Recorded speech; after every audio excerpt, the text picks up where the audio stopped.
ইতিহাসে কিছু মানুষ শুধুমাত্র নিজের জন্য জন্মান না, তারা জন্মান একটি জাতিকে জাগিয়ে তোলার জন্য। আজ আমরা কথা বলবো সেই মহাপুরুষের কথা, যিনি শুধু রাজা ছিলেন না, ছিলেন এক বিপ্লবের প্রতীক। তিনি ছত্রপতি শিবাজী মহারাজ। একটি ছোট রাজ্য, কিন্তু এক অদম্য সাহস। একদিকে মোগল সাম্রাজ্যের বিশাল বাহিনী, অন্যদিকে একজন যুবক, যিনি নিজের প্রজাদের ভালোবাসতেন, ধর্মনিরপেক্ষতা ও মর্যাদার পক্ষপাতী ছিলেন।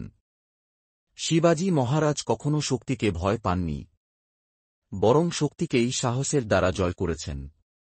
তাঁর গেরিলা যুদ্ধ কৌশল, তাঁর কূটনৈতিক বুদ্ধিমত্তা আর প্রজাদের প্রতি ভালোবাসা তাঁকে ইতিহাসের পাতায় অমর করে রেখেছে।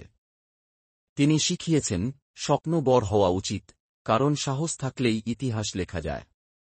তিনি প্রমাণ করেছেন, একজন সাচ্চা নেতা তার জাতির জন্য লড়ে, নিজের জন্য নয়।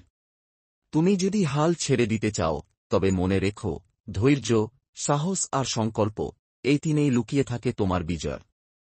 আজকের যুব সমাজের জন্য শিবাজী মহারাজ শুধু ইতিহাসের চরিত্র নন, তিনি এক জীবন্ত অনুপ্রেরণা। বন্ধুরা, ছত্রপতি শিবাজী মহারাজের জীবন আমাদের শেখায় কিভাবে নিজের উপর ভরসা রেখে লক্ষ্যে অবিচল থেকে ইতিহাস তৈরি করা যায়। তাঁর জীবন হোক আমাদের প্রতিটি সংগ্রামের প্রেরণা। জয় শিবাজী, জয় ভারত।